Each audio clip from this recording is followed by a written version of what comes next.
なアルトマイクみたいになりたい。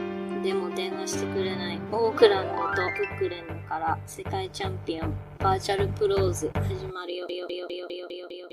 バーチャルプローズ。To my motherfucking man, 50 grand, the alcoholic man, inject a tall can in his bloodstream if he can. Biggie Smalls, the stroker, MC provoker, chocolate tie smoker, huh? I like to max and Maximas and Acuras. Your girl butt cheeks, I'm smacking, huh? The raw rapper, spine snapper, with the little, cause all my lap shot, the ball, I ain't your fucking comforter. And if I ever fall in love, I bet I'm fucking her. Ask the if I didn't choke her. If she try to front, then I drop the Chucky Booker. Episode 71 of That World Champion, purely artisanal, served to you in a mason jar sound, Virtual Pros podcast. My name is Al, aka Henny Omega, aka the Bandman, aka Bougie Nagata, aka Two-Fold Scorpio, aka Super Brazy, aka Pete Gas Break Dip, aka No Speak Broke Boy, call me Shinsuke Stack a Mill Up. And with me, one half of the Holy Scheming Army, one half of Blemolition, one half of the Heavenly Thotties, one half of the Bread Hunters, my main oos, Mike. Hey, what's up, motherfuckers? It's Mike, aka Rich Mike, aka Sticky Fuji, aka Gooey Spicoli, aka Dr. Swagner Jr. Today's topic, Fire Pro returns. Listen to Al and Mike discuss the most important video game drop of the year.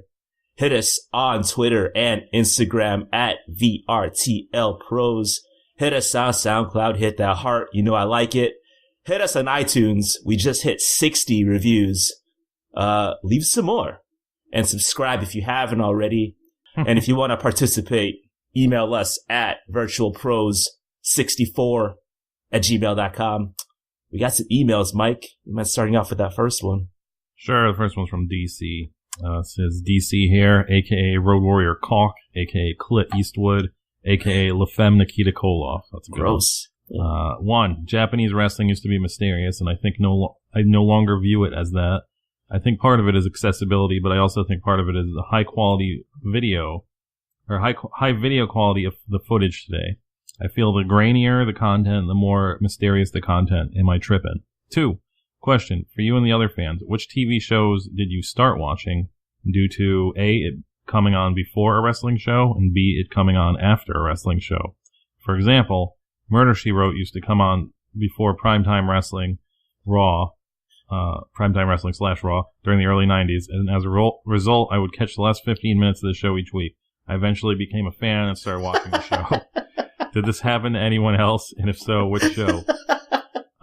3, Mike, how are the food options in your new neighborhood? 1, I'll get to 1.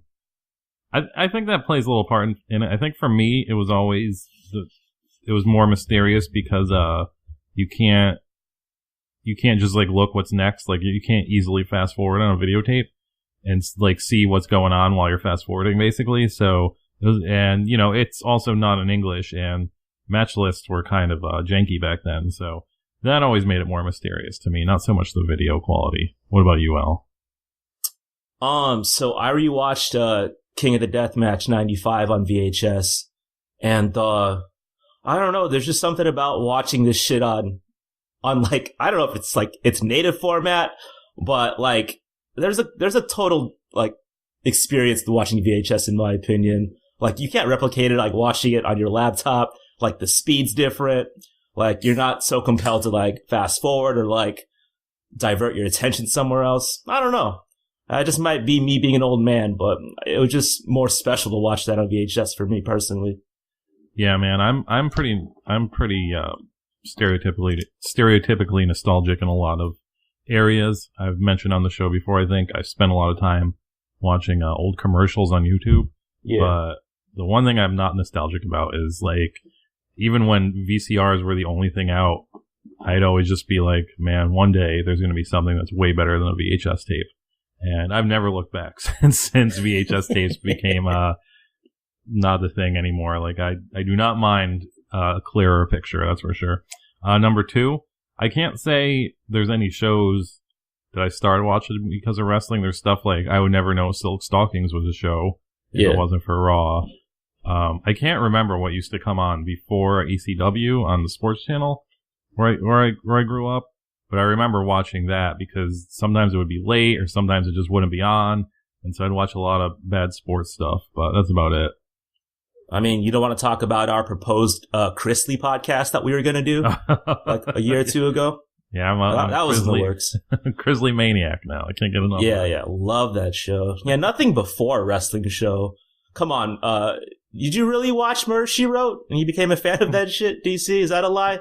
I remember like kind of being into Duckman after it would show up on Raw. That, yeah. Yeah, Duckman was pretty sweet. Like I was like at an age where I was like, oh, cartoon's gonna be edgy, and so I kind of tuned in afterwards sometimes. As far as the food options in my neighborhood, there's a lot of misses, but there's some hits. I think I'm most depressed about is this is not Chicago doesn't seem to be a delivery friendly city. Basically, I don't know if this is how it is where you live, Al, or really where everybody else lives.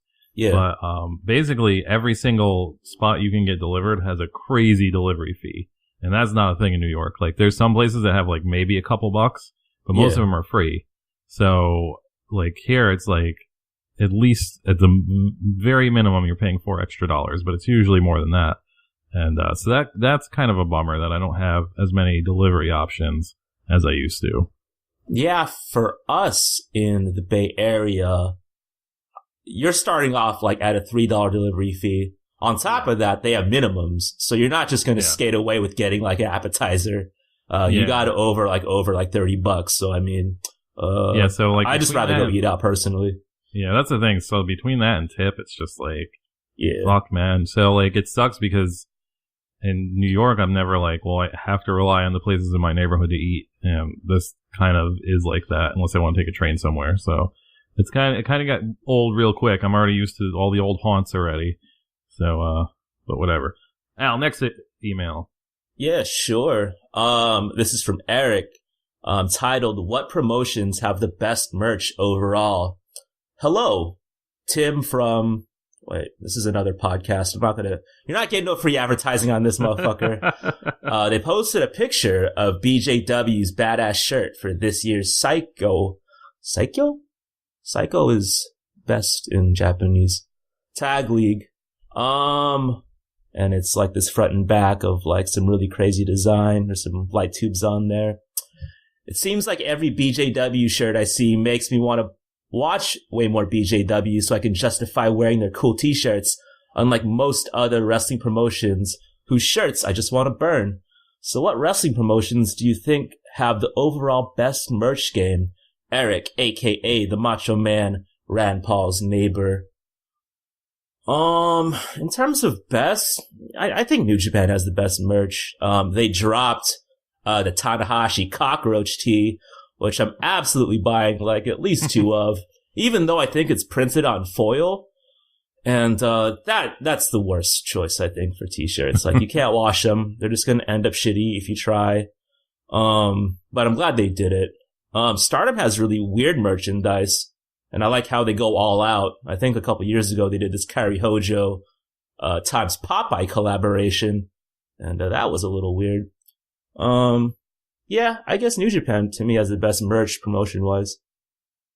Yeah, even though I don't own any of it, the shirt he sent along, that's this guy, I don't know his name offhand, but it's the same artist who does like Jun Kasai shirts. He does like a lot of BJW and Freedom's guys shirts and stuff like that, and if I can have anybody make a Virtual Pro shirt, it would probably be this guy. So I think this guy, hands down, this artist, I'm sorry I don't remember his name, but I think he makes the best merch out of anybody because like I love all this shit.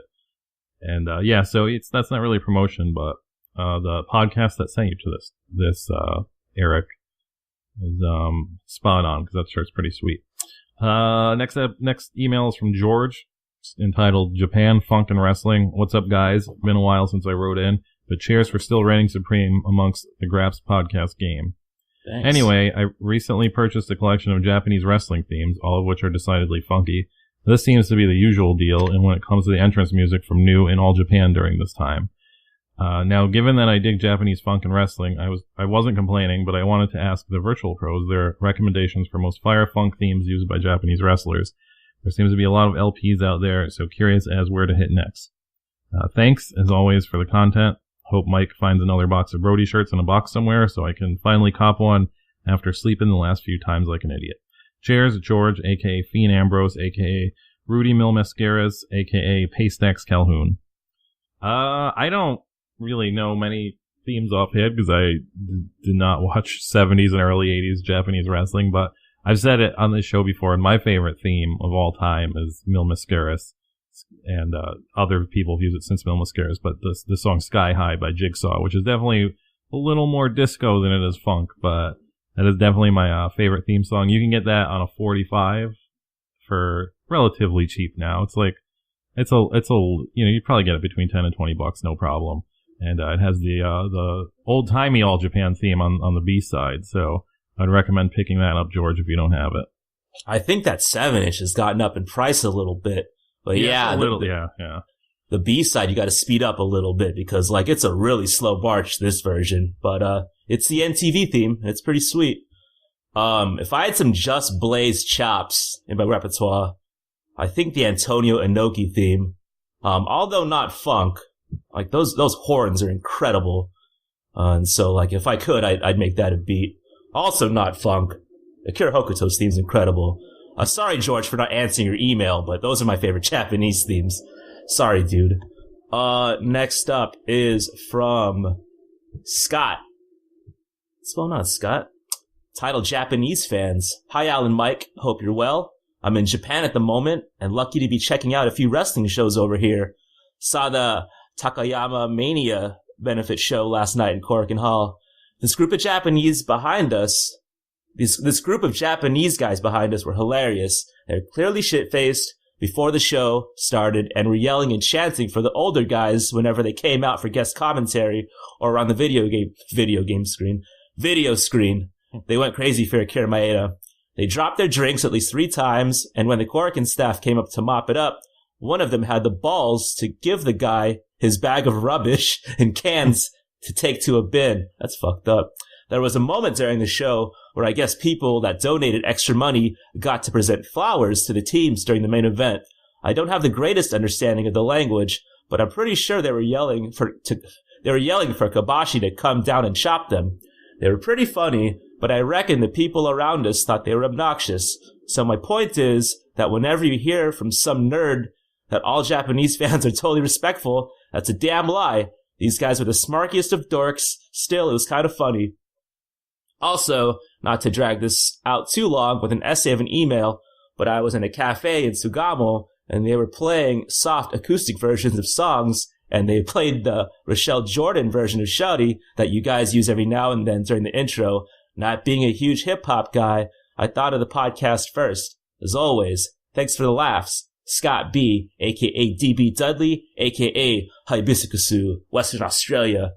Yeah, dude, I don't think I talked about it too much when I went to Stardom, but there were some dudes like salarymen that were there, and they were fucked up, and I don't understand Japanese fully, but they're probably saying some raunchy shit. So, yeah, Scott, I believe you, dude. Like, not everyone in Japan's respectful. Yeah, I will say that I don't have like firsthand experience, but there's a YouTube show, and this dude's pretty cool. He was giving away a Io Shirai Gravure book the other day on a YouTube show, but it's called Count 2.99. Just look that up on YouTube. This is a dude who lives in Japan, and he goes and I mean, not every episode, but some episodes he goes and he interviews Japanese fans outside of wrestling events. Yeah, and I'm not. They don't say anything sleazy or anything, but he's like, you know, he has everything in subtitles and stuff, and yeah, it's kind of eye opening how similar they are to American fans, basically, because you're always told that, you know, they're quiet and respectful, but they seem to be like normal human beings. Yeah, man. I don't know where they get that thing, but whatever. You think they're just like drinking alcohol and just like being calm and sitting on their hands? No, they're getting fucked up too, man. It's fun. I feel like when I was younger, like when I was little and I watched baseball and stuff, they would always say, if there was any mention of like Japanese baseball, they would always mention how they ate noodles in the stands. And that was like supposed to make them like seem like crazy and from a different world because they ate noodles in the stands. But it was a simpler time. Next email is from Krister. Yeah. It's, entitled All In the Family. Hello, Al and Mike. I just have to thank you guys for providing enjoyable content during my commute. I've been going through some shit lately, and the podcast has been a source of happiness. I think things are getting better, though. Kind of corny, maybe, but I'm just trying to be real. Hey, I'm glad we can cheer you up there, Krister. Anyway, my question for you folks this week is, which wrestlers do you see fitting into your family? For me, I've always seen Minoru Suzuki as a Filipino uncle I'll never have. I peep his Instagram stories, and it appears he's into snacking on OTOP, that Filipino puffy biscuit thing, and drinking his coffee. He's also the type of uncle that will punk you, but at the same time, tell you you're the best. I can also see Shibata as an older cousin that I look up to. He would be the only one in the family that's fit, and his trips to the gym actually show. That's all for now. Krister, a.k.a. Jinder Mahal Kita, a.k.a. Seth Rollins on dubs, or Seth Rollin on dubs, I get it, a.k.a. Drew Goulet, a.k.a. Roman, can you stand the reins, a.k.a. Toru Yano, I like it. I thought about this question. I don't think I grew up ever thinking, hey, that guy could be in my family. But, I was thinking about this question, and definitely Captain Lou Albano. I can definitely see Captain Lou Albano. I grew up, I don't see a lot of my extended family anymore. But, I just remember growing up around, a bunch of, old, loudmouth, yappy Italians all the time. And I could just, if somebody told me Captain Lou was my uncle, I'd just be like, yeah, it makes sense. This is kind of like a Patreon level gem. This is something I've been holding back for 71 episodes now, I guess you could say. But, last Thanksgiving, my cousin, TJ Perkins, he came over. And, he was as annoying as you could imagine. That's all I'll say. I don't mean to put family business out there, but he was just hogging that karaoke. He was making us. He was making us watch him do some choreo. Fucking hated it, man. Sucked. Next email's from Daniel, titled "In My Veins." Hello, Vertbags. As an avid listener of the show, I'm disappointed that Al has not yet talked about the BAPE. All Japan Pro Wrestling show in documentary style detail. I'm waiting, man. I've been waiting. The Fashion Graps Connect had me thinking, though, what wrestler has had the consistent best fits outside of actual wrestling? Is it Kevin Nash wearing FUBU during promos? Is it Keiji Muto showing up at New Japan commentary with his cool dad streetwear collection? Is it ZSJ, who learns early on that buttoning your shirt to the top button is always a primo move? Let me know what you think. Also, what do you guys think of GQOM music? Need some wrestlers using some as walkout music. Stay blessed, aka front row praising a leg sale, shades on like Karl Lagerfeld, aka Monday Night Raw denim, aka I'm outside the ring waiting on a suicide dive, aka Mr. Catch a Body. Since I'm a hype beast, I think Kota Ibushi, man, I really like his scammer aesthetic. That dude's always wearing $800 hats. He's always wearing Supreme. I forgot who made this tweet, but someone said that Frank Ocean's Super Rich Kids is just Kota Ibushi's life story, and that stuck with me. Kota dresses good. How do you feel about Tanahashi dressing, Mike? You think he dresses good? That wallet chain kills me. As an older man, the same age as Tana, I think he might be a couple years older than me, but I think I still dress like a child too, but I think he takes a little too far by doing the photos every day. I mean, that's I think you could still dress like that and be an older man, but doing the photos is. I will say I mentioned this millions of years ago, but I did get a lot of respect for him. Was when those Ultra Boosts came out, and Brian, our friend of the show, was wearing them at the ROH NJPW show we went to a couple years ago. He saw him and said, "Hey, nice kicks," and he was wearing the same ones, and I was like, "That's pretty cool, man." Tanahashi recognizes people's sneakers and fucking compliments them. So he is a true hype beast soldier. I think that Tanahashi. So I respect him. I respect his whole style, and I love his hair too. He has sweet hair, but I think he's still wearing joggers, and I don't know if that's a good look. I don't know. I go back and forth with it, dude. I don't know. The only answer I have is that picture of Dean Malenko where he's wearing that tucked in polo shirt and some nice pleated jeans. That's probably my number one style icon for wrestlers, I think. Also, like, Arn Anderson, too. He just looks like... He dresses exactly how he looks outside the ring. He just looks like a dad all the time. It's fucking great. Next email's from Emma. Emma, getting close and personal. What's up, guys? Short time, first time here. I was wondering if you guys have ever gotten physical with a wrestler during a match. Happened to me a few years ago in my little local indie. Tyson Ducks was brawling with some dude named Crimson out in the crowd when he asked me to lift up my leg. Lifted up as high as I could, and Tyson threw him so hard at my boot that I fell out of my chair. Anything like that happen to you guys? Emma, a.k.a. I eat what's mine, then feed me more. Call me ASAP Ryback. That's a good one. I was going to comment on... What was I going to comment on? Oh, I was going to say, we're not... No one here is the thrift store jobber. Thrift store jobber is trying to always insert himself in the wrestling matches where he doesn't belong. But no, I've never gotten, like, never where they're like, hey, chop me, or anything like that. I've never done anything like that. But however, I did see Lucha with Wilf and Joe one time, and Dr. Wagner versus Steve Payne was the main event. And they definitely calculated a dive on us. Like, I think because Steve Payne recognized us, and he was like, those guys would be fine if we dove on them. And that kind of sucked. Like, they landed well. They really know how to distribute their weight so they don't crush the shit out of you. But it was still having two dudes on top of your lap, which is, it's not that comfortable. Damn, Emma, thanks for tuning in. But are you just flexing on us, like, off the bat with this email? You get to participate in wrestling like that? That never happened to me. I always sit, like, in the back. I'm broke. Last email of the night is from Tofu. What up, Tofu? Titled Snacks Chat. I know what that is. Aloha, Alan Mike. Was thinking about Makabe's disgusting dessert chips the other day, and now I'd like to know if you were tapped to collaborate with a wrestler to make a snack themed around them, who would you pick? And what kind of snack would you make? I'm not even going to go with this Hawaiian Tofu. I'm sorry. Ahui ho. That's how you pronounce it. Ahui ho. Is that true, Tofu?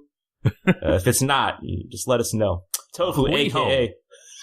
Tofu, a.k.a. Taguchi Ritusuke. This is a good-ass question, and I wish I had more time to think about it. I can go first. Yeah, go first, please. Thanks, man. First, I want to say, to tie this into Fire Pro, which we'll be talking about in the next segment, but they even mentioned in the Fire Pro Fighting Road that Makabe likes snacks, so I like that he stays true to his character. As far as my answer, I don't think I have a general specific person, or I don't have a specific person in mind, but I don't think I ever talked about it on this show. I might have tweeted about it. I don't even know if I ever tweeted about it. No, I did at least tweet about it, but I think there's a market in making, like, little miniature edible deathmatch weapons. So, so if there's any deathmatch wrestler out there that's listening to this and would maybe like to, be the spokesperson for my deathmatch weapon edible company, then let's talk, because I really think that would be really cool to make, like, a little cookie-shaped bat and, tie around, like, some kind of edible, like, barbed wire type string around it, and just, like, spray paint it silver, and you can just eat it, man. I think this is a fucking $1 million idea. So if you are a deathmatch wrestler, get in touch. Dude, you're really giving away a lot of our ideas for Doggo Pro Wrestling, dude, because we were going to make cookies that were made, they're shaped like scythes and other things, chainsaws perhaps, and someone's going to take that idea for Doggo Pro Wrestling, and we're not going to capitalize on it. All right, I got one. Some of you may know, I love Cheetos. Limon Cheetos, the GOAT to me. And I think there's, like, a missed opportunity here with, like, a crema flavor with some tahini on top. Any luchador. I'll go with Phoenix. Collaborate with him. And we can make some pretty crazy Cheetos, I think. Anyway, that was the last of our emails. If you want to participate, email us at virtualpros64@gmail.com on a 2-man scramble. And I got 2 topics because I assume Mike has a couple, because it was a pretty busy weekend and he was pretty busy with the wrestling. I'm going to take this segment over now, and it's the Instagrammer of the week. And this week, it's Hana Kimura. You can follow her at Hanadayo0903. Her latest story was her watching Terrace House, which makes me think that we'd have a lot to talk about. She also came back from Mexico with a tan. Chef's kiss, man. Total chef's kiss. Give her a follow. Hana Kimura. Real athletic to me. Do you follow her, Mike? Oh, you do, because we both shared that Virtual Pros account. She's great. My last topic, real fast, right? So New Japan, today they dropped a trailer for a documentary centered around Katsuyori Shibata and him at the LA dojo. This trailer looks really fucking good, man. There's a scene where Shibata and Tanahashi are on a basketball court, and Shibata is doing his best Shep from Above the Rim impersonation by playing like basketball without a basketball. He's just like shadowboxing, but like it's just like basketball, like I said. So if you could finance a documentary about any one topic related to pro wrestling, what would it be? That was pretty good. There's been deathmatch documentaries.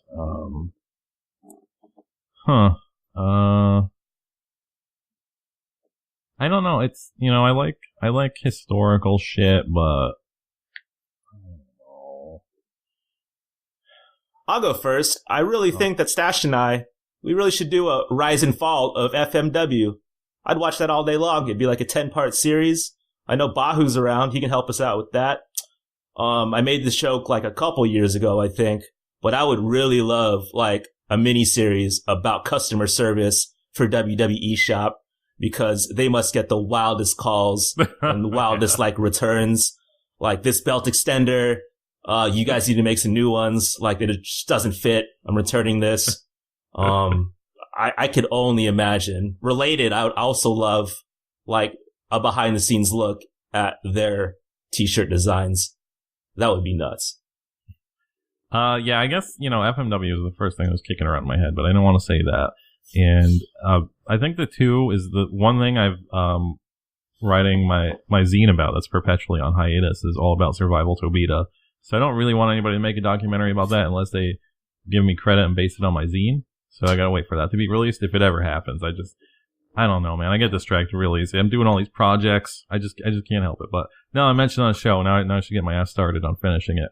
But, outside Survival Tobita, I really would like, on the same vein, obviously in English, but I would like some kind of documentary about the kind of like the sleazier, smaller, independent wrestling scenes in Japan, because there's a lot of weird shit out there, guys. If you search hard enough on Japanese YouTube, you're gonna find wrestling matches inside of like fucking supermarkets. Not like a supermarket death match, but a literal working supermarket, and people are just wrestling there, and just like there's all kinds of that shit going on, and I'd love a little more insight about it, I think. I think Mike is saying that he wants a sequel to Doglegs. Yes, yeah. I've get a couple more Doglegs tapes out there. Doglegs reunion. There was a Colt Cabana did like an audio documentary about Doglegs, and it was really made me feel awful. Yeah, it made me feel awful for owning those tapes. Oh, yeah, man. It's not. I think it might be like behind his paywall now, but I'll look for it for you. But yeah, it's pretty fucking good. Is that it? That was it for me, man. I assume you have like 50. Yeah, I don't have a lot of topics, but I have a couple road reports, and of course we're going to talk about All In and some things I watched during All In. So yeah, first last couple weeks ago I went to Cleveland for AIW's Wrestle Rager Part 3, and I was really looking forward to this. I met up with a bunch of people, but first I took a train there. I live in Chicago now, so I can take a train to Cleveland, which is not much better than driving or taking a plane. It's cheaper than a plane.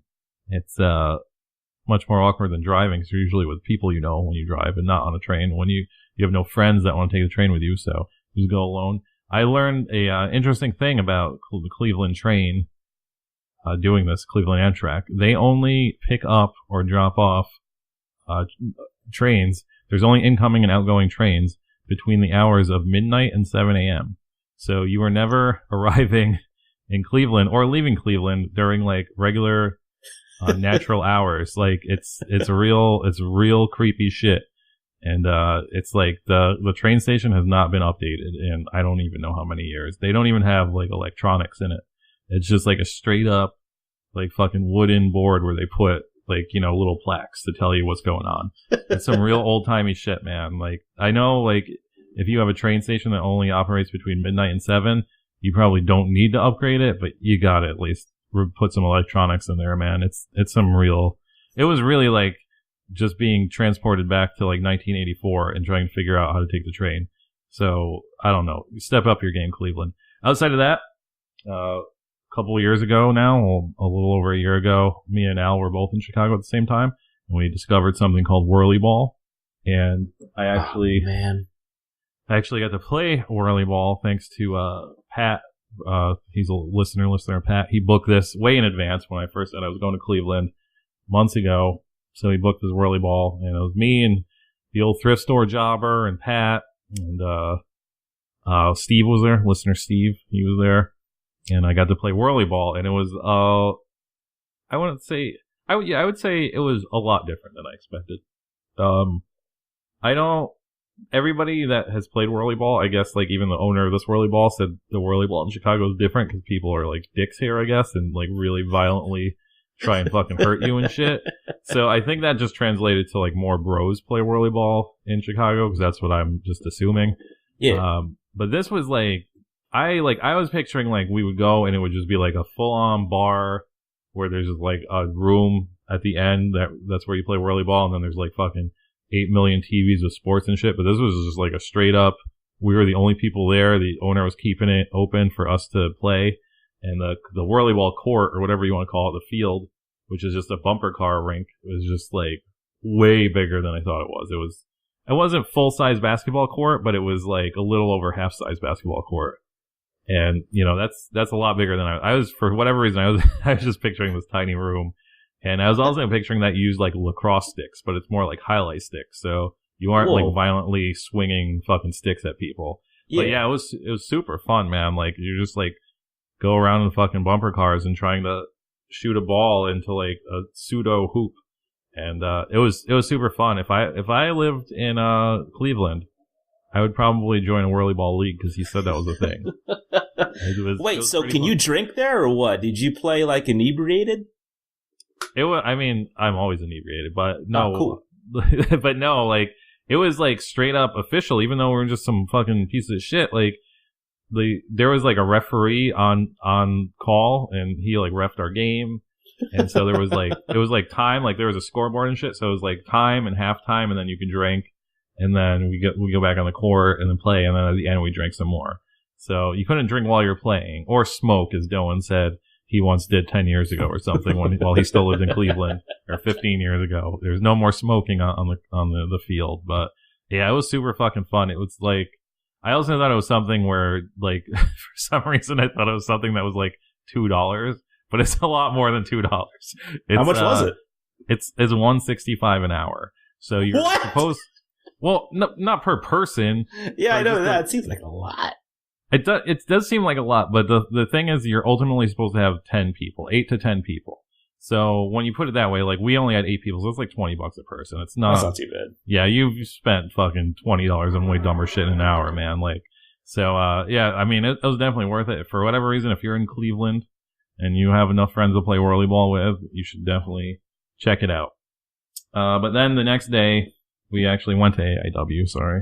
I'm going to get to that part yet. And as you guys know, if you don't know, it's AAW usually is in a different venue, but once a year now, they're doing something at a place called Now That's Class, which is like this world-renowned punk bar. Even if you're not from the area and you're in the punk, you probably heard of Now That's Class. It's like one of those types of places.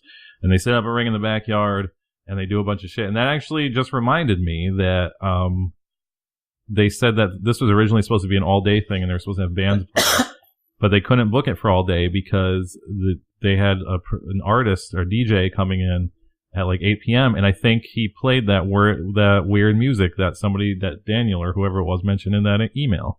So it's a very weird coincidence because I had not heard of that music until about a week ago.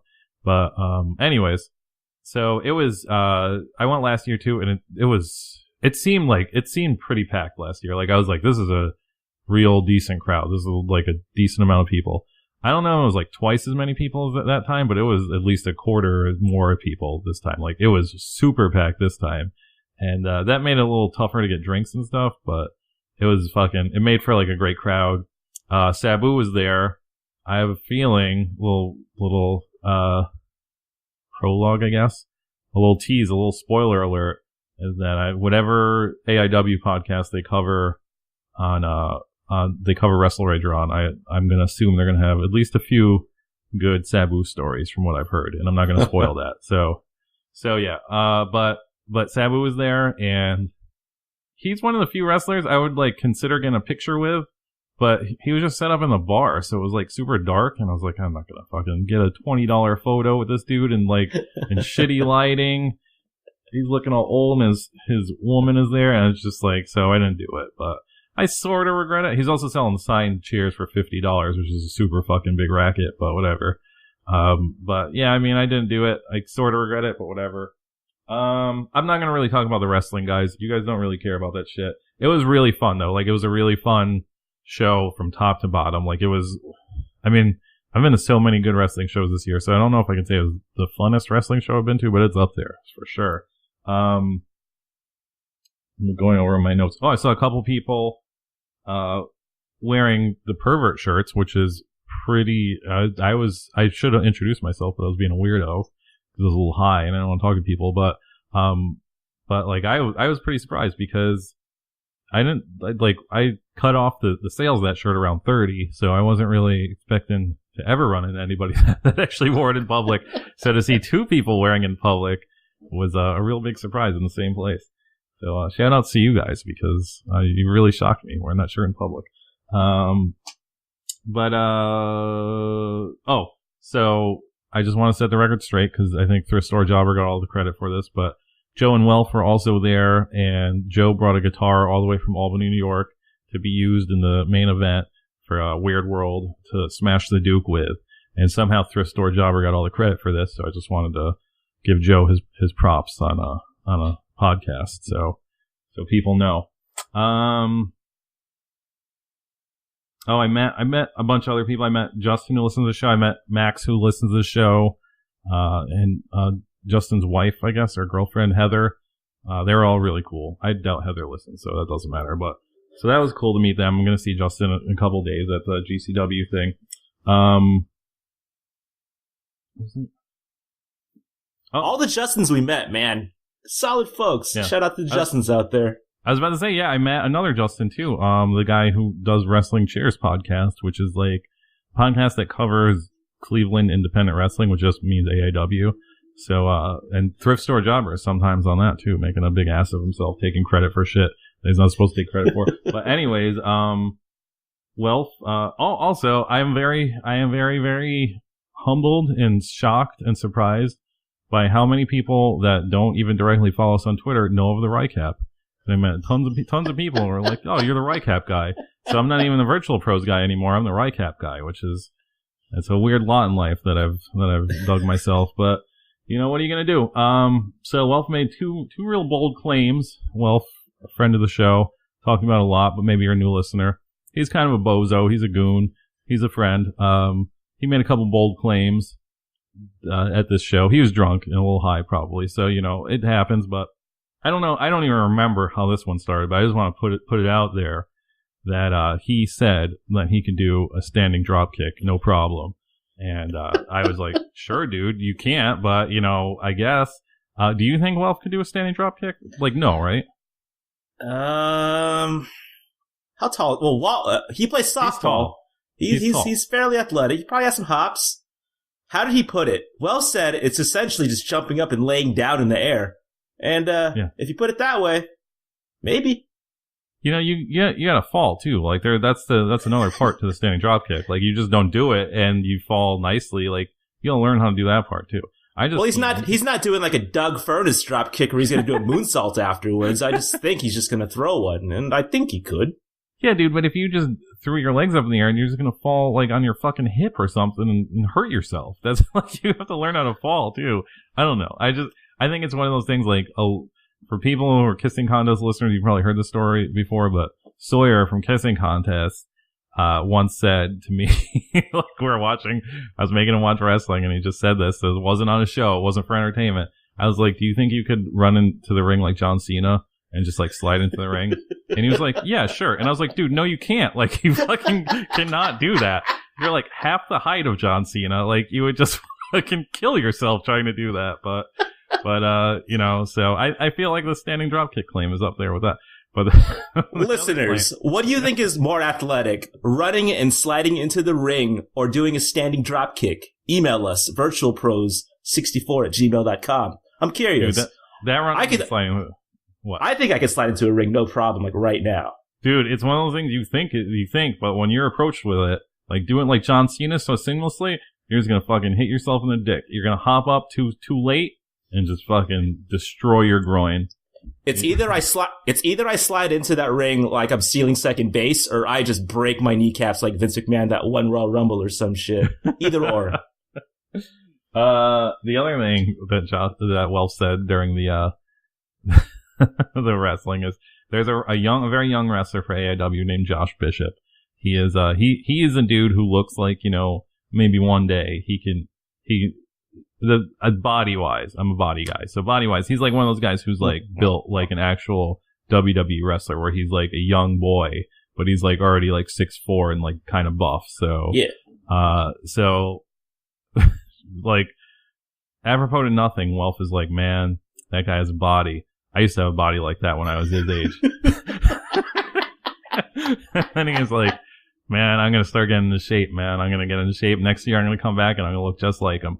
And like later on, like at the after party too, Welf was just like, man, I want to take a picture with my shirt off with Josh Bishop and just so like you could see.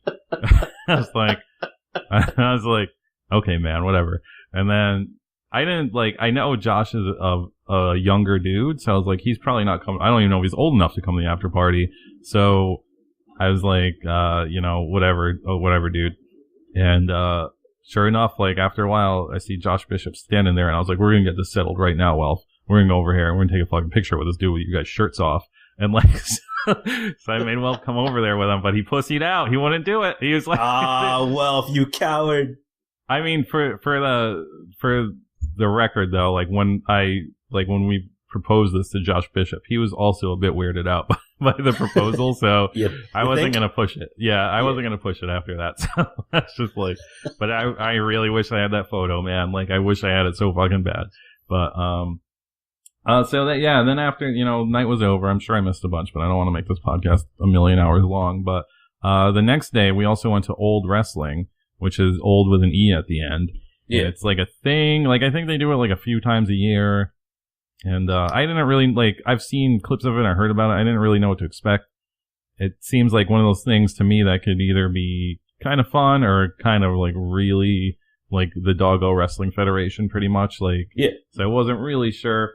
And it's like, it is in like the middle of bumfuck Ohio. Like I was just picturing we're gonna like drive around the corner and it was gonna be at a bar. But it was like at some fairgrounds that were really in bumfuck Ohio. Like we traveled down a road where every telephone pole had an American flag on it, and not in like a racist way, just in like you're in like some real rural fucking salt of the earth type place. So it was some real weird shit. It took place in a barn, like just totally old school style. There was like an old band playing at a fairgrounds.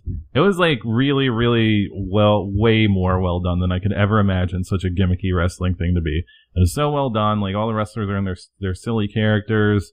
They have like well planned out storylines. It was like the perfect thing to just like sit on like Sunday morning or Sunday afternoon and just be high and like just kind of zone out and watch. It wasn't like anything where I'm gonna like buy all the DVDs or anything, but it was definitely very fun to watch. I wouldn't and I wouldn't even travel to go see it, but like if I was in the area, like if I lived in that area, I would definitely be there. And it was fucking packed too. At the same time, like I took a photo. And there was like a few people on Twitter that were like, I don't know, they hated Old Wrestling so much. It was like Old Wrestling like kidnapped their child, like the way they were talking about it. And I don't know how you can hate something that much, but I don't know. I thought it was pretty fucking fun. I would definitely go again. It's it's just like old timey shit where they pretend they're in the 1920s, and it's like that kind of comedy. And I don't know. I thought it was fucking great, but there are some people out there that have it in for you, Old Wrestling. You better watch it, man. These people, they do not like you. And like, I think like most of the money goes to fucking charity too. So there's like, you have to be like a fucking super duper ultra level hater to hate on this Old Wrestling. And I don't know. There are people out there that hate on it though. So yeah, that's it from my road report, but I guess we can talk about All In. I do appreciate you taking that photo in sepia tone. Much appreciated. Thank you so much. I had to download some sketchy app. They took sepia off of a fucking iPhone. The iPhone filters, man. I don't know. You guys got to step up with the filters. But anyways, yeah, All In happened. If you guys don't know, I ordered the $100 million package of All In that gave me StarCast, which was a million TV shows, like a million conferences or whatever the fuck you call them, that I will never watch. I am never going to watch this. I wasted $140 fake dollars just to get a stupid, dumb piece of the All In canvas that I can resell on eBay. But I did manage to watch the three things I wanted to see the most, but the two more interesting ones are the Marty Skrull karaoke hour. And I was immediately let down because in my mind, for the past month, I've been picturing that they were going to let fans do karaoke. And that is not it at all. It was just Marty Skrull awkwardly doing karaoke for like 15 minutes and then saying how like the rest of the Bullet Club or whoever was supposed to be there, but they got caught up doing autographs or something. And then they show up and they're just like doing karaoke in an auditorium while people just sit there and watch. And it was, it was just very awkward. Like, I don't know. I feel even paying 10 fake dollars for it, it was a real pathetic point in my life where I was just like, this is, like I was doing other shit too. It wasn't like I was just sitting there with popcorn watching this. So that's how I justified it to myself, but it was a real sad thing to watch. I can't even imagine being there in real life. I saw a clip of Marty singing Cult of Personality, and I was like, oh, it's one of these things. Yeah. And, I don't know. Yeah, dude. It was, yeah. And at one point they had like a ringer come up, like some dude who's like a pro karaoke guy do it. And I was just like, I don't know. It's just like one of those things that shouldn't be filmed, basically. Much like the next thing, which was the Papa Buck jam session, which was the same auditorium, a lot less people watching Papa Buck, who was the Young Buck's dad, who wrote the Super Kick song, and I assume other songs. I don't know. I don't think there is anybody that I have ever witnessed in my life that has gained fame from nepotism that is less talented than Papa Buck. Like, it was just... yeah, I mean, good for him, put some gunshots over this, okay. It's good for him, but, like, if he didn't have, like, famous sons, and you saw this dude just playing his fucking keyboard and his terrible songs, you'd be like, he's a crazy old man. Like, he is a homeless person looking for money. Like, it's like, it's not even cute like Wesley Willis. It's just, like, not fucking good. It's just, I don't know, man. That was like super like going to the thrift store and finding another person's wedding reception on VHS and watching it and being like, I shouldn't be watching this right now. This is a weird thing. I watched 37 minutes of this and I finally shut it off because I was done doing what I was doing. And I was like, I'm not going to watch this in my spare time or my free time. They just play like, this song Super Kick Party. I don't know if it's a fucking name, but that's like the Elite. It's on the Elite TV, the YouTube show. That's how I know it. And he just played like the riff or the melody from that for like 20 minutes and just said like Super Kick Party and like the chorus, and that was it. And there was people like standing and like nodding their heads. And I've been to a lot of shows. I've played a lot of shows. I know when people are fake nodding their heads. There's a lot of fake nodding going on, which is like the most saddest shit when you're like, I'm going to fake nod to this crazy old man playing this bad music. It was just, I don't know, man. It looked like some sad shit. That pretty much took the wind out of my sails for even ever trying to watch anything else from StarCast. So the only thing I watched outside of that was Stranglemania. And, it was, I don't think ICP was told what they were supposed to do for this. And I think Shaggy was like under the impression they were supposed to do like more commentary to the old Stranglemania tape, and I think Violent J was not having it, so they basically just told kind of like a director's commentary of Stranglemania. And the one thing I will share is they said like after they made it, because Stranglemania they did that before they had any money basically, but after they made it, it was when they started doing wrestling shit and like. They ran into Mick Foley and he's like, hey man, like, what the fuck? like, where's my cut? So like, they broke off, Cactus Jack like $5,000 right there. And they're like, here you go, man. And, I guess later on, they met Terry Funk. They went to his Double Cross Ranch and they tried to pay him $5,000, and he refused to accept it because he's the fucking man. So they straight up hid $5,000 in Terry Funk's cookie jar, and before they left, and that's one of the coolest wrestling stories I've ever heard. That is an incredible story. But yeah, and then after that was the next day was All In, and Brady came over. It was me and Brady watching it, and it was I will say. It was one of the worst produced things I've ever seen, and $40. I think it was only $20 on other things, but it was $40 in Fight Club. Like, you gotta have better production for that. Like, it was so sad because there was legitimately 10,000 people there, and it didn't look. Excuse me, Mike. It's 11,231. Wash your mouth. Sorry. Yeah, but you couldn't see them, and you couldn't hear them, so it was like there could have been 2 people there, and that was just like that was kind of a bummer. But outside of that, I thought it was like a really fun show. I think the only thing that really stood out was the Janela match and Kenny Omega and Pentagon. But it made me think, like, if there was 1 or 2 kinds of shows like that a year, it doesn't have to be or a month. It doesn't have to be All In, but just like Joey Janela lost to New York or just shit like that. I would never have to watch WWE again because it's just like the All In wasn't the best show, but it was like if WWE was an independent wrestling promotion. Like, that's what I would imagine WWE would do, basically, if they didn't have a lot of money. So, I thought it was really entertaining. Yeah, the only match I caught was Janela and Paige, and I think from what I saw, was All In just like this 3-hour thing where their fan base could just laugh at their inside jokes? Like, I get that Joey Ryan died. I guess there's something about some cowboy shoes and them talking to Hangman Page. Like, to me, not entertaining. Like, I'm not hating on them getting any money from this or anything, but like, all that stuff surrounding the show, all the inside jokes. I mean, obviously I don't watch that show on YouTube, but it just doesn't seem like my kind of humor. Yeah, I agree. I don't watch every Being the Elite, but I'll, like, if it shows up in my recommendations and I don't have anything else to watch, I'll usually put it on. So I understood some of the jokes. There was other ones that Brady was more informed about. Like, there's like this whole Macho Man turning into Jay Lethal thing, and that was like something was on the show. There's like a couple other things that I didn't really get. And yeah, I mean, it's totally not my type of humor either, but that's what kind of made it like more like WWE. Is like, I was expecting a straight up boring ass independent wrestling show, but in like an arena. So I'm glad, even though I thought it was kind of corny, I'm glad they had fucking dumb, stupid wrestling shit too, because it made it more like an actual pay-per-view instead of just an independent wrestling show.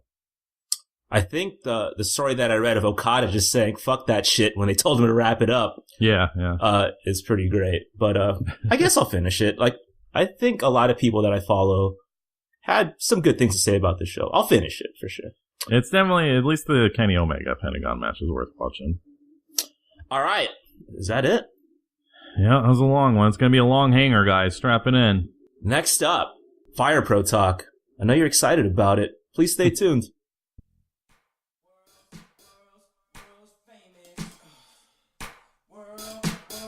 World's famous. You're not listening to Skateboard Beat and the Louis Vuitton dime. I'm back. It's so unfair, so unreasonable.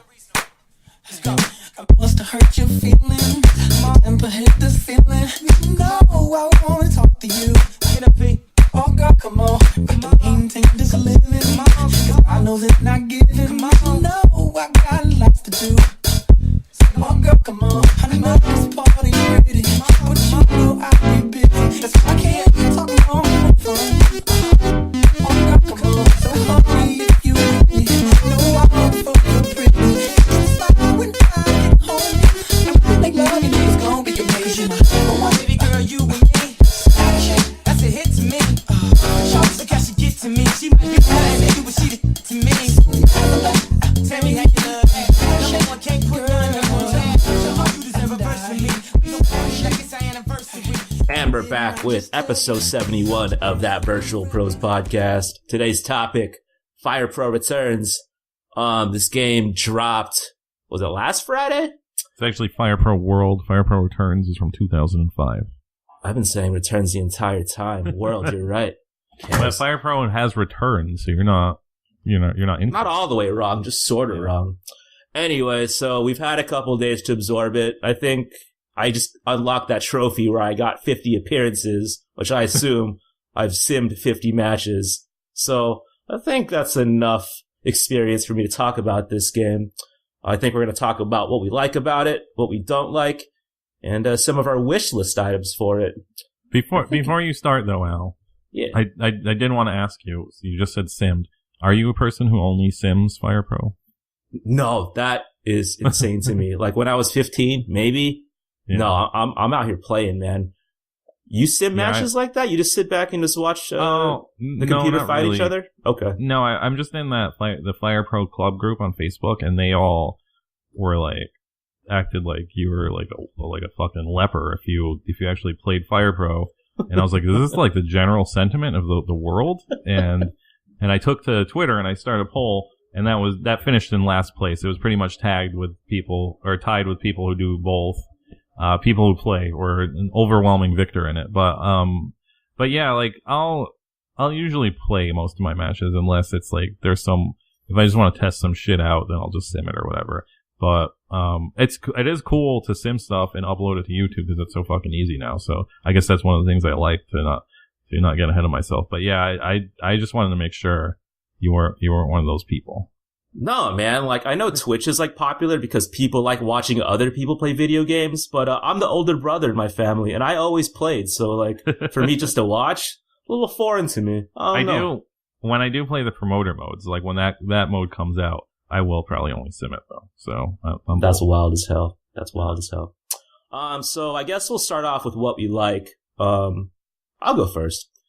So a lot of people texted me because like you and I have been talking about this game nonstop on our social media, and a lot of people are not video game players that have texted me about it, and they're asking me like, is it worth buying a PS4 for?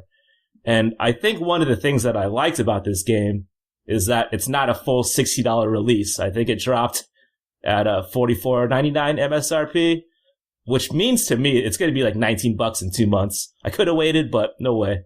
Yeah, I just want to point out I got swindled and bought the season pass and spent $81 on this game. I mean, I'm probably going to end up spending that much too, but I got mine on the Amazon pre-order, so I saved a couple bucks. So I do like that the price point is actually super nice. If you are saying that you're going to buy a PS4 strictly for it, I don't think it's a game that you're not going to play for the next 5 years. Like, that's totally fine, or it's totally realistic. Like, I play King of Colosseum, and that's like a 15-year-old game. So I can see that same longevity with this game. I think if you're that serious where you're considering it, it's probably a lot cheaper to just test it out on the computer first to see if you're into it. Really? Like I do understand that that's why I haven't gotten Fire Pro, because I'd much rather play on a PS4 than a computer. But if you're serious about dropping the money on it, just play it on the computer because it's a lot cheaper. Also, I think the customization in this game is incredible. It's like someone made an Asuka, and it is art. It is so crazy. I think the last Fire Pro dropped, 2004, 2005? A little later than that, I think. And it didn't look this good. Like, it seems like you can do anything with this editor mode. So that was pretty nuts. And gameplay-wise, like, I feel like every match that I have is, like, varied, like, in its own special way. Like, if you want to sprint, you could sprint. If you want to call some spots and kick out in certain situations, you can do that too. And so there are times where like a match will kind of go, or it'll be kind of ruined where like I'll do a drop kick, fall down, the other guy will like come back up and pin me, and it'll be like 37 minutes, and you'll be kind of bummed about it. But I feel like for the most part, you could kind of act out any wrestling match you want just because of the gameplay. What do you like about this game? I have one of mine is sort of the same thing. I think this game is a lot more welcoming to new players. I mean, mostly because there's only one, well, I guess if you count the Game Boy games, there's only been a couple English releases of Fire Pro, but I think this one, like if you play the tutorial, first it has a tutorial, which is amazing. Like even that helps me. And so it's cool that it finally has like a tutorial mode. And if you play that in the Fighting Road, like it explains the purpose of Fire Pro a lot more than the past ones have, so it's a lot more welcoming. it tells you it has more emphasis on pretty much working a match instead of trying to win the match. And that might not be for everybody, but I think again, I think they've made that whole part more easy because they took away the past ones would have it where you could do that, but you would have to pick the style you wanted to wrestle in, and so that made it a little more complicated. It's kind of shitty they took it away, but at the same time, it makes it a lot more universal for other people. So I think it's a little more friendly than past Fire Pro. So it's a little less overwhelming. It's still like an overwhelming thing overall. So I like that. I like that they added the fighting road. I'm taking a break from it, but it's very long. Like I've played a lot of it, and I'm only at 13% finished. So I don't even know how long this fucking goes. I don't know if you end up like playing it long enough for you to retire, because it seems that if I'm only at 13%. But so it's a very long story mode. As Al said, the whole aspect of where anybody can upload any wrestler immediately and you can download it, and you the convenience of doing it on your phone too, where you can just go to the website on your phone and download things to your account is amazing. And you can just like, you can literally get anybody, you can make anybody. Obviously the graphics aren't the greatest, so that, you know, it kind of helps because it makes it so you can fudge up some details in people's bodies and stuff, and you know, it'll be more forgiving. And I love the gameplay, and I love the aspect that it's a lot more universal than past ones.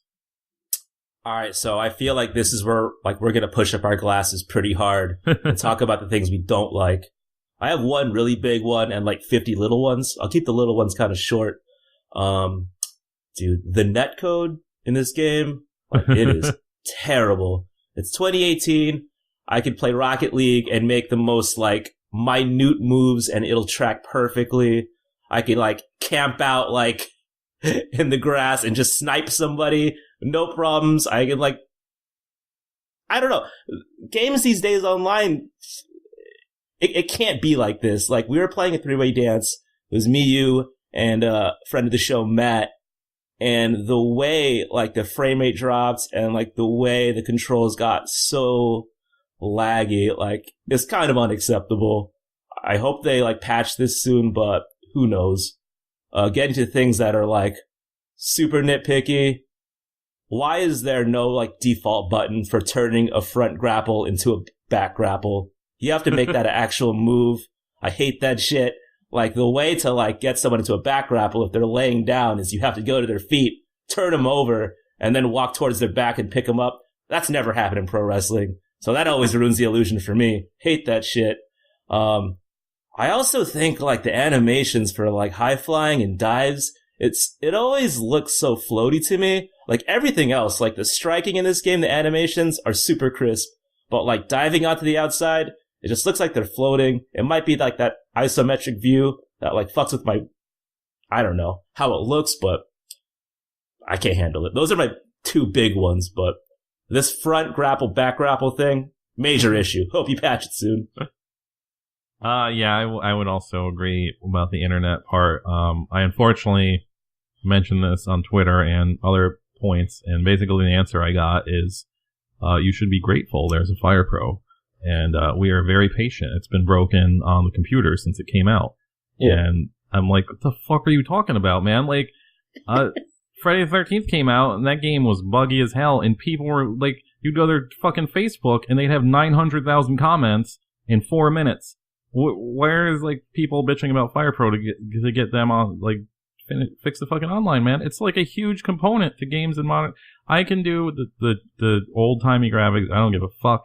But man, yeah, you're gonna have a dedicated online. It's not even like they have a lot going on. Like you can only have 4 people in a room and you see the graphics. It's not like this is, you know, a fucking real heavy game that's gonna just go through all the processes, but it's just like, it's real shitty. And I unfortunately don't think they're gonna fix it. And that kind of sucks. It sucks a lot because the fact that I can't make a like dedicated room and just like friend invite people is insane. You gotta like create a room, make it private, make a password, and then you have to find it through search. I don't know. It's just a lot of long-winded ways to like to get to where you want to go. It's a little wild. Yeah, that pretty much leads to my second thing, the second thing I dislike, and it's just like, there was a time when games would be like this, like 10 years ago, 15 years ago, and people would just say, oh, they're very Japanese games, you know, they're just like, they have a lot of menus and stuff like that. But that's not like, games are global now. There's no very Japanese games anymore. So, you can't be doing this shit, man. Like, the Fighting Road I stopped playing because I put it on easy because I'm a scumbag, and I don't want fucking a challenge when I'm playing a story mode. I don't want to get home from work and be stressed out by a video game. That's the last thing I want to do. So I put on easy, but easy is way too easy, where I'm just getting horrible match ratings because it's impossible to have a good match if you put it on too easy. I can fucking take a drink and still hit a move. Well, you know, just like let them stand and grapple. Like, it's too slow. So I stopped playing, and, you know, every game that's been made in the last fucking 400 years has a way to change the difficulty while you're playing story mode. Not Fire Pro. You're just stuck doing easy for, what seems like maybe 5,000 matches. So, that's like, dude, there's shit like that. The fact that when, as cool as it is to download people, like, if you hit like the internet button on the PlayStation, it goes to a literal PlayStation browser that no one has ever used in the history of PlayStation.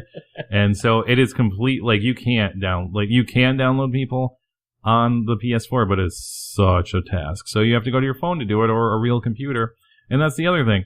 They really need to explain how to do this, because the process is so convoluted that in order to download somebody, once you understand it, it's cool, because you're not really downloading somebody, you're subscribing to them.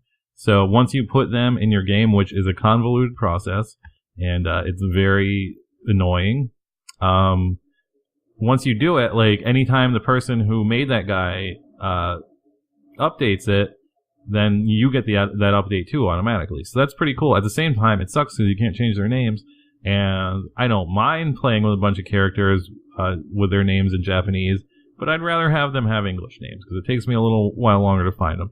So it's like a lot of little shit like that. And the last episode, I said I was hoping this could be like a big cult hit and be like the next Rocket League or something. But with shit like this, it's never going to happen. Like, I do think they'll get more fans from this release, but I don't think it's going to be like that big hit where we're going to be seeing dedicated Fire Pro DLC for like the next 20 years, because this is going to be like a huge hit. But, you know, it's the bad things sound bad, but it's worth putting up with. Like, to think back that people have been playing Fire Pro for X amount of years, had to just like print out fucking 900 pages worth of sheets and fucking import a game and do dumb shit like that. I am willing to put up with the bad shit for that game, because it's like so much easier to play. Yeah, fucking Brian, like, I was talking to him today about Fire Pro, and he had to solder a chip in his PS1 to play this shit. So, like, people are spoiled for sure. But yeah, the fact that you have to, like, say I'm on my computer and I find a new character I want to download while I'm playing Fire Pro, I have to quit out of my game. I have to manually close it, open it back up so it downloads. That's wild as hell. That's some old-timey shit. There's no way, like, that should be acceptable in 2018. Come on, guys. Anyway, last segment of this segment is our wish lists. And my A number one is having an online league. Like, if you're playing matches, you could set it up to where you can have a champion and it tracks. You can see how many defenses, I think, that person has had. You can see, like, how many or what how do I put this? You can see if they're like the 5th champion of this title, the 6th title holder. It's pretty nuts. But if I could do this with my friends and have an online league, that'd be incredible. I also wish, like, people could just upload, like, full rosters or packs or gangs, as you may say. Some may say. If I could just download Kai and Tai in one shot, if I could just download the whole M Pro roster from 96, like, that would be more ideal than just, like, downloading data piece by piece. I think if they took it a step further and, like, did some, like, sponsorships with, like, GCW and, like, had, like, whoever develops this game, like, do edits for them, I would pay $20 for that all day long. If they could make, like, Game Changer World, like an arena, forget about it. I would spend like $300 on this game if that was a thing. Lastly, so if you play online, there's two modes. There's a pro wrestling mode where you're not really rushing to win, and there's a cement mode. I had to look this up. Cement mode is like you're playing this game like Street Fighter. You're just looking to win. So people are just like going for pins like 30 seconds in. And if you play Fire Pro like this, you're a maniac. If there was a super pro wrestling mode where it was like guaranteed, like each match was like 37 minutes, if you're like whispering spots to your friend or whoever you're playing with, like to get that 100%, I would be all about that. So if you're listening, developers, super pro wrestling mode, I want that really badly. Yeah, I would echo that online thing just because this is one of the very few games where I feel confident in my skills, where I'm not going to be some pushover on the internet. So it sucks that I can't do anything about it. The fucking game sucks too much on the internet. Did you push the comm to 10 yet, or what? You at 9? No, I hover, like, I swear to God, man, I could play 8, and then there's just like some matches where I don't even get one move in. Like, I don't know, like, what the fuck's going on. And I'm just like, what's going? It's just like, it boggles my mind. So I can't push it up past 8 because I'm too scared. But I think that's another thing I wanted to mention before, for the people who are just listening to us talk about a game they're not familiar with. If you're into wrestling games, like, you can literally, it sucks you can't do it all in one swoop, but you have unlimited space, and you can download probably within a month's time. Literally any human being that's ever done anything notable will be in this game, including every single wrestler on Earth and in the past that are dead. So, and right now there's a cutoff, a maximum limit of only 1,000, so you can only have 1,000 people in your game. But they're gonna lift that, and then you literally have unlimited wrestlers. So that is the main appeal of this, even if you do sim the games. But for my wish list, it's very reasonable. Like, my number one wish list is just to fix everything that's bad about the game. But my realistic wish list is, this game is very heavy on the nerdy shit of being like, oh, you gotta work a good match, blah, blah, blah. And, you know, like Al mentioned, like, keeping the title record. I don't know why they don't get, like, ultra super nerdy with it then, and just make it so everything has stats. Like, even Virtual Pro Wrestling 2 had that, where you can look, like, you can click on a wrestler and see every single match he's had and, like, what his match ratings were, and just, like, shit like that. Like, I don't know why that's not in the game, because that would, again, add longevity to it, because it would be cool to see, like, how many wrestlers you've have had, like, 100% match, and, you know, all that shit. So just, it's, like, it's such a little thing to add to the game that would, like, not even increase the memory of the game. So I don't know why you can just add that.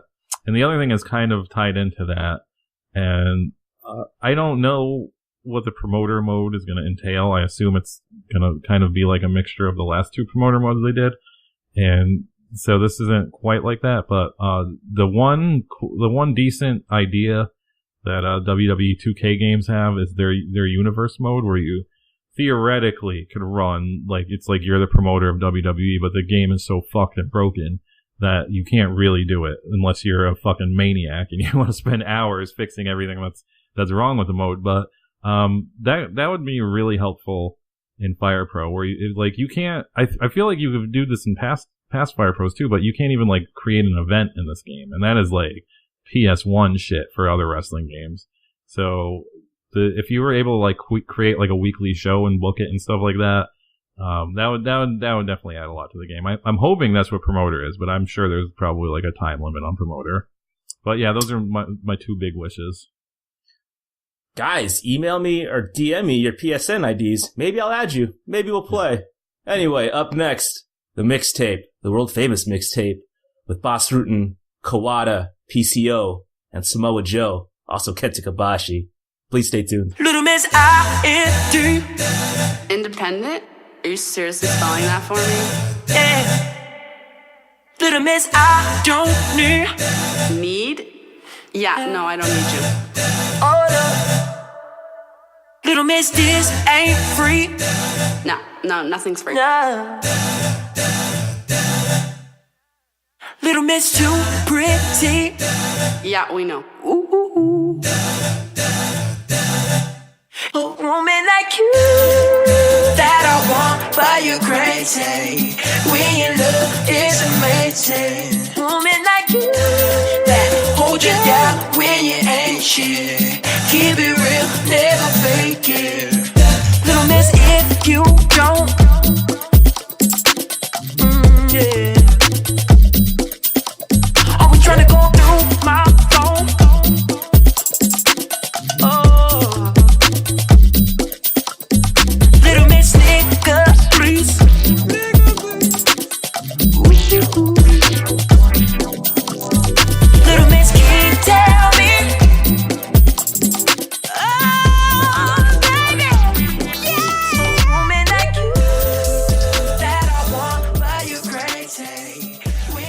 And we're back with Virtual Pros, episode 71.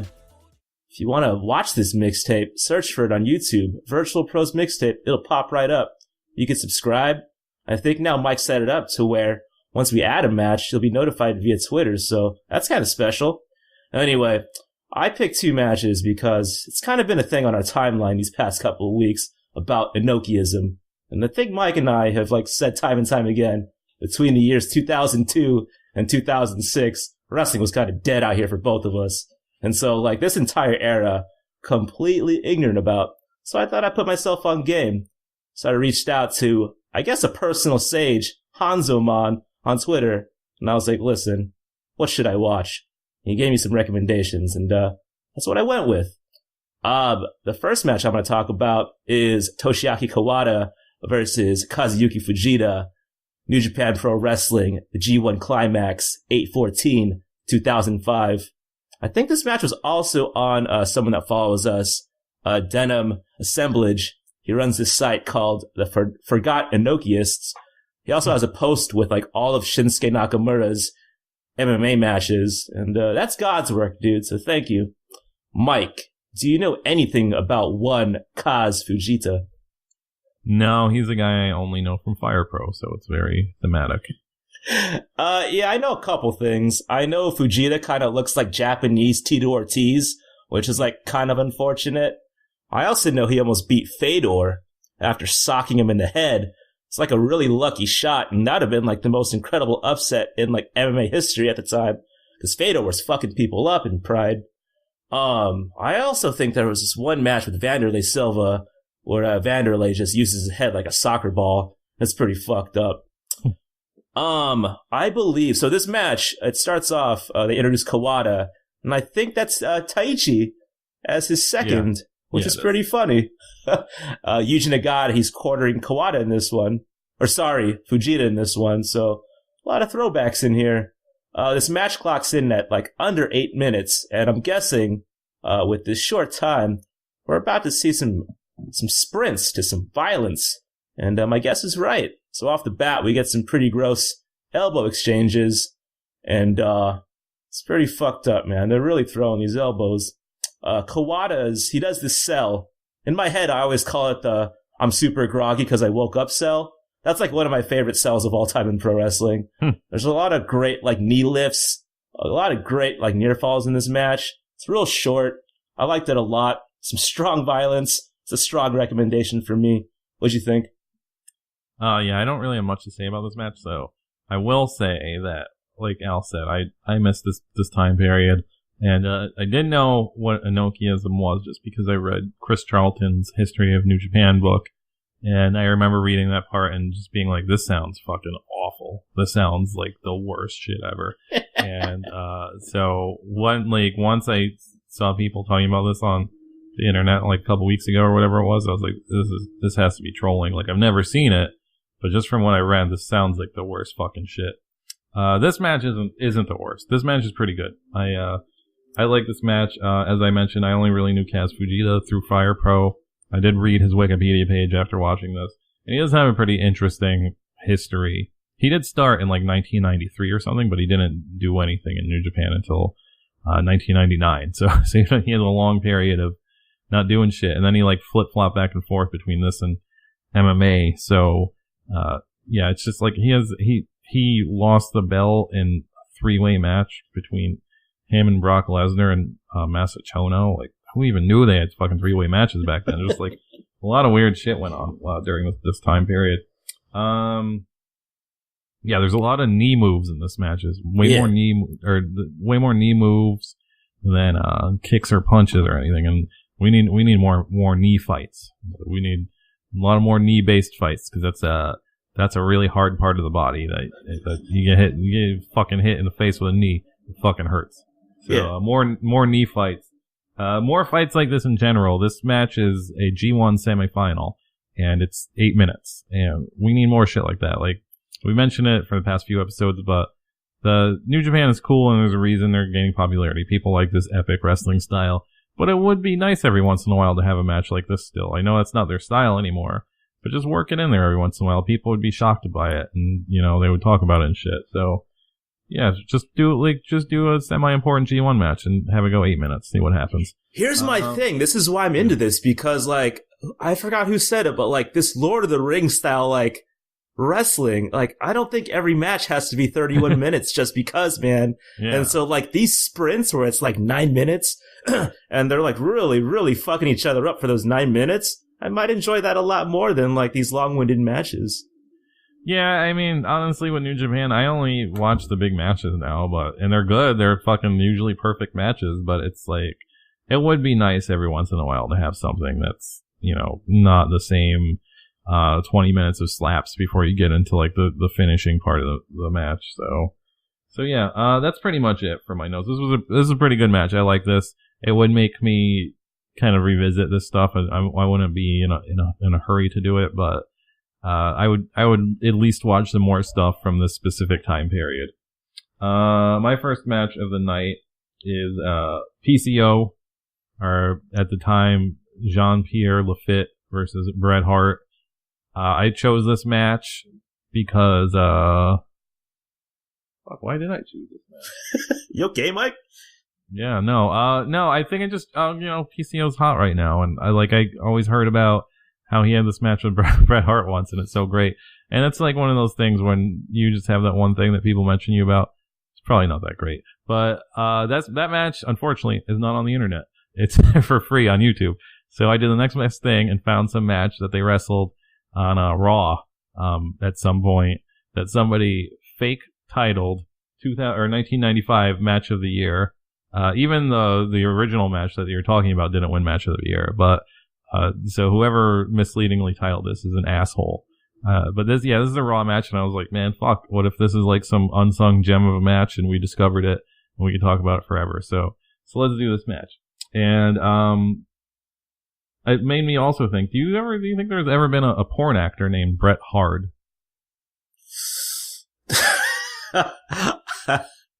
No, I don't think so. I think there is a guy named Sean Waltman, though. Oh, that's cool. Yeah, right. Yeah, I thought Bret Hart would be a good porn name. This match, I don't know if it's the person who uploaded it or what the fuck's going on, but it has these weird hyper fade outs. Like, instead of like, it's like they're clipping it, but they're making obvious they're clipping it, but they're not really clipping it because it only fast forwards like a few seconds. It's really surreal, and it makes you feel like you are actually watching a match that's 40 or 50 minutes long that they somehow managed to cut down to a brisk 12 or 13 minutes. And it gives you a real weird feeling inside. So that's pretty cool. I don't think you're going to get that on the network. So you're going to have to find it on the Virtual Pros mixtape to get that feeling. PCO does a pretty cool move where he swings Bret Hart into the ropes, picks him up, lifts him, and just throws him right back into the ropes. That was a pretty brutal move. I enjoyed that.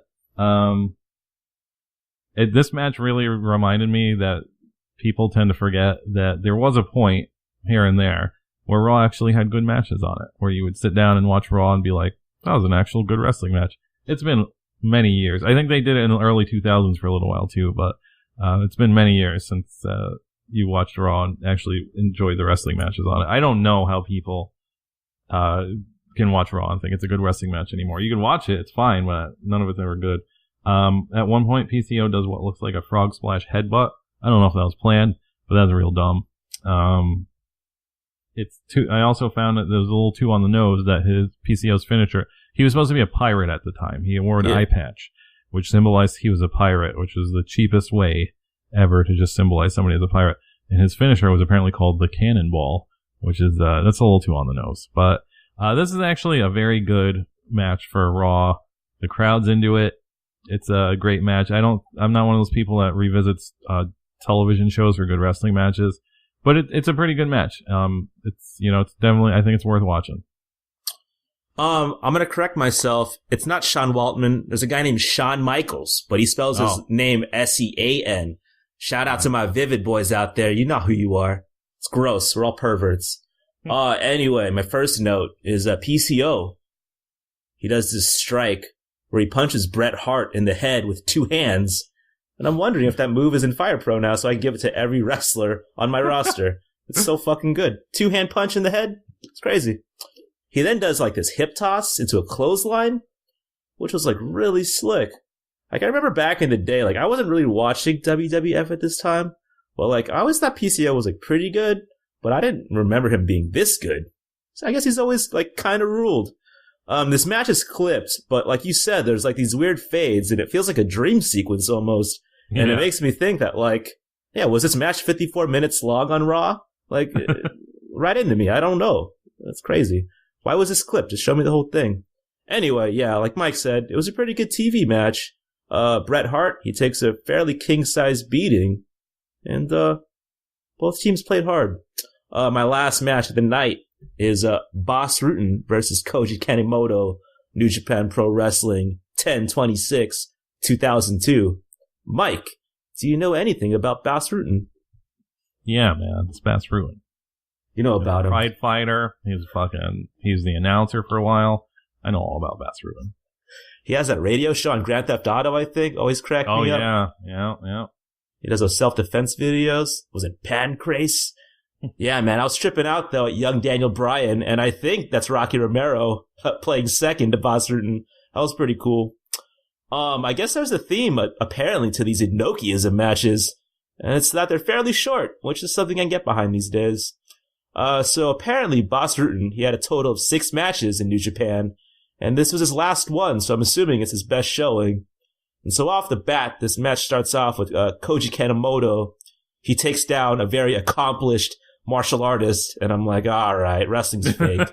And like they start to like do like some like knees to the ribs, and they start writhing around, and I'm like, oh, come on, no one likes this. And it turns out a lot of headlocking.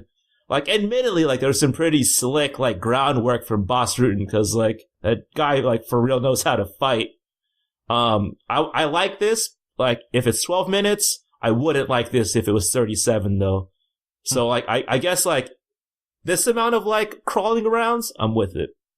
So like, obviously Boss Rutan's raw. He hasn't been wrestling for long, but he does this move and it looks like he's about to like Frankensteiner Koji Kanemoto standing straight up, but he actually claps Koji Kanemoto's temples with both of his knees, and I feel like this would be like the A1 finisher in all of wrestling. This would be more devastating than the Burning Hammer. This was incredible. I think the novelty of this match like makes this a pretty strong recommendation. I liked it a lot. What'd you think? Oh, I'm very much the opposite on this one. What? Okay. Yeah. I think this is unfortunately the first appearance of Koji Kanemoto on this mixtape. No, we've seen him before. I'm pretty sure. Oh, okay. I think he wrestled BB Hulk. Okay. I never noticed that Boss Rutan looked so much like Harley Flanagan from the Cro-Mags. I know Al doesn't care about that shit, but he looks a lot like him. I figured about halfway, I was like, wait, is this what the Inokiism is? Because I get it, because this is not good. But first off, am I supposed to believe that Boss Rutan is wrestling for the IWGP Junior title in this? Is it? Do you know if that's what the premise of this was? Yeah, I'm pretty sure Koji, he's the title holder. I think he has the belt, like, in the beginning of the match. I know he does, but Boss Rutan's like 100 pounds more than him. Like, he's way too big to be a junior heavyweight. This is ridiculous. I don't know, dude. Boss Rutan's pretty lean. They even say he was the UFC heavyweight champion in this match. Dude, everyone was the UFC heavyweight champion when he was, like, fighting, dude. Hoist Gracie was, like, a heavyweight. Yeah, that guy weighs as much as I do. I guess it's anything over 205, but that's a kind of, I don't know, whatever. Maybe I'm a weight truther now. And that's a height truthing and attendance truthing. I'm also a weight truther, but I did not believe this was a junior heavyweight title match. There's the point where they cut to Scott Norton for about 3 seconds. And he does that thing where he pushes his lower lip up and he's like, pretty good. Like, you just see him doing that. It's a really good look. I wish I should go back and screenshot it because he looks pretty cool. Kanemoto has his like fist taped up like you would do in a quote unquote mixed martial arts fight.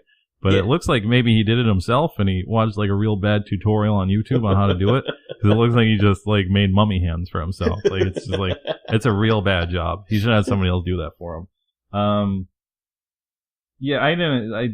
like Al said, Bassaroon's only been wrestling for a little while, but he's real bad at faking stuff. Not real bad and like you're just bad at being a wrestler. Like he's like you could tell he wants to punch for real and he doesn't know how to not punch for real. And there's like a lot of that looks real bad. The writhing around is like, come on, dude. Like this looks so fucking terrible. This looks horrible. You're a real fighter. Why are you doing this? And I don't know. I was, I can't even believe Koji Kanemoto won this, and he didn't even win it. Like, I just figured there was going to get to a part where he was going to start kicking the shit out of Bassaroon's head, and that never happened. And I was just like, "The fuck, man, this sucks." This, I hated this. This is not a good match. You're out of your mind. He's so charismatic, that boss. He should have just been a wrestler the entire time. Yeah. He's so good. He could have been really good. But yeah, this sucks. I don't want to ever want to watch this. How dare you? How fucking dare you? So, the last match is, Samoa Joe versus Kenta Kobashi from October 2005 ROH. This was a big fucking deal. One match of the year in 2005. It has a perfect 5-star rating by the one David Meltzer. It is a match that's been much requested to be featured on this mixtape. And hey, what do you know? This slipped through the cracks because usually you can't find ROH on YouTube because they take that shit down super quick. But it's there. I also chose this because it's thematic with Fire Pro. I think I've discovered, even though, it's not like Spike Chunsoft made the Kenta Kobashi I use, but I think like after using him in this Fire Pro, I think Kenta Kobashi might have my favorite video game wrestling moveset at the moment. Oh yeah. Because it's just like, I don't know, he has like when I was younger and I played Fire Pro, I always wanted to be like the super fast flippy guys. Because I do think it is like kind of a badge of honor to be able to seamlessly do high flying moves and hit them in Fire Pro, because it's a fucking pain in the ass, like to get the timing down and everything. So I always thought that was like, I'm pretty cool, I can do this. But Kenta Kobashi, he has all the best fucking moves in the game. So because he has all the fucking brutal moves, and then he still has like a cool moonsault. So it's yeah. So that's why I chose it. Plus Samoa Joe is probably the only wrestler in history that I've hated for like fucking 15 years of my life, and the worst era of WWE has actually made him better, and he's so much better than everybody else in WWE right now. Like I don't think they script promos for him. I think they let him do what he wants, and he's so fucking good. So I was like, it's finally time to watch this match. Do you think Samoa Joe switched from the tight trunks he was wearing here to the more baggy trunks he wears now? Because he didn't want people to look at his dick shape. That's what I'm thinking. I'm thinking it's like, I don't want people to look at my penis anymore. I don't know. Maybe. People for this match are so fucking hyped, man. They're fucking pumped to be here. And I remember hearing about this happening, and like back then, it was a rare treat to see like actual Japanese wrestlers in America. So I think this was a big fucking deal. I mean, even if like this happened now, if Kobashi wasn't retired, I think it would be a fucking big deal. But, so people were fucking hyped to be here, and I don't blame them. Speaking of dicks, this match is basically like a huge dick measuring contest for most of it, where they just slap the shit out of each other over and over again and do other like punchy, slappy, fucking kicky, strikey moves for so long. And, to be honest, I was getting a little sick of it. I was like, this is fucking going on for a little too long. But, once it gets into, like, the next gear where they do, like, all the actual wrestling moves, it picked up again. Man, I wrote down the chop part, but I can't. Oh, yeah. I've seen, like, clips of this match before, but I never watched the whole thing. And one of the clips I've seen over and over again is Kobashi just chopping the shit out of Samoa Joe in the corner for so long. It's like ridiculously long. And just if you just like isolate just watching Kenta Kobashi just chopping him and not watching Samoa Joe, and Kenta Kobashi's doing like the rapid fire chops with his hand, and the other one's like just wiggling up and down, because like when you do chops that fast, you can't not wiggle your other, so he just looks like a tiny child, like because he's so excited doing these chops. And that's definitely like, if you just isolated that, like that's like a perfect wrestling without context clip where you just play that for somebody who knows nothing about wrestling and they would not know what the fuck they're watching. It's just such a weird rhythmic thing to watch. No moonsault in this. I felt a little ripped off. I figured it was going to be ending with maybe a moonsault miss, and it did not. I mean, overall, this match was super good. I'm finally glad I watched it. It was a very, very good match. There's no announcing, which is what helps this match. I feel like if there was announcing, it would have been like kind of grating, like how much fucking ball washing they'd be doing in it. But it's just like a purely brutal fucking great match. The one thing outside of the chops going on for a little too long in the beginning is at the end the crowd chants arigato, but they chant it like arigato, and that's a little too far, man. That's just like, I don't know. I mean, good for that one guy who was like, I'm gonna rhythmically chant arigato, and I don't know why anybody joined him, because it was a cringy moment. But I mean, yeah, this is a great match. I'm sure everybody who listens to this show has already seen this, and I'm the last person on earth to ever watch it. But yeah, highly recommended. Not a whole lot to add, but there might be some hot takes here. I'm sorry. Uh-oh. All right. So this match, the announcer announces Kenta Kobashi from Japan, no city or nothing, and this crowd goes fucking crazy. And I'm like, okay, here we go. I thought it was a nice touch, though, to get Kobashi's last name read first. Details of everything. I respect that. So 2 minutes in, I think, maybe even earlier, like, Kobashi, he applies a front face lock, and like a voracious "This is awesome" chant breaks out. And I'm like, they didn't even fucking do anything yet. I get that, like, people are excited to see this guy that they've seen probably only on VHS for the past decade. I get that energy. But I think, like, what makes this match sort of akin to, like, Hogan and Rock from Mania is how apeshit, like, the crowd is for this match. And it's cool to watch.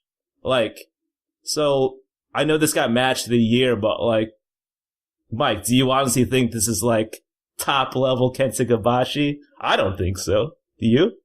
No, but I mean, he does all the things you want to see him do at this age, except the moonsault. But I mean,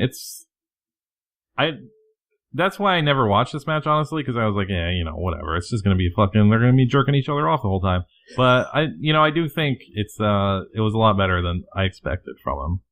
I thought it was very good. I'm not saying this match was like dog shit or anything. It's just like, I understand like the importance of it in like ROH canon, I think, where you have like this incredible dream match and it's very good, but like, my thought is like, if this is a perfect match to people, then like, what's Kobashi versus Steve Williams then? Like, a fucking dream? Like, you know what I'm saying? That's like, I think that's like my only like critique is like, this match is very good, but like, I guess some people view it as a classic because they're there to watch it. And like, I'll let you have it, but like, I don't think this is top level Kenta Kobashi. It might be top level Samoa Joe. That's cool. But I mean, this wouldn't make like top 20 Kobashi to me personally. Al's pushing his glasses up so far. He's leaving imprints on his skin. What's up? VirtualPro64@gmail.com. At me. All about it. It was cool, but like, classic? I don't know. I guess we're like in an era where it's like either classic or trash. It was very good. I thought like Morishima Daniel Bryan was better. Is that a belief that like ROH fans hold? I would. Which match is more important, you think? I think like I said, I remember when this happened. I think this happened before Misawa did it, and it was still like a big fucking deal because it was like, we're finally getting the era of wrestlers that actually watched Japanese wrestling tapes and started doing the moves, which I always thought was kind of like, whatever, dude. Like, yeah, I know where you got that from, 'cause I'm a nerd too. But so I think this is like one of the first matches where you actually got to see the wrestler whose moves got stolen from him on American soil, like, wrestle a guy who wrestled that style. So I know that's why it gets propped up so much, but I still think it's a really good match, though. Yo, watch Kobashi and Kikuchi versus Crawford and Furnace and tell me this shit's classic. Do that. Let's see what happens. Check my stripes out here. That was Virtual Pros episode 71. Instagram, Twitter, VRTL Pros. What else do we got? SoundCloud, hit that heart, you know I like it. iTunes, subscribe, leave a review, and check us out on Spotify. Mike, any last words? Hey, thanks. I'll be at GCW on Saturday in Chicago, so hey, maybe I'll see you there. Man, I want to play whirly ball now, dude. All right, guys. See you later.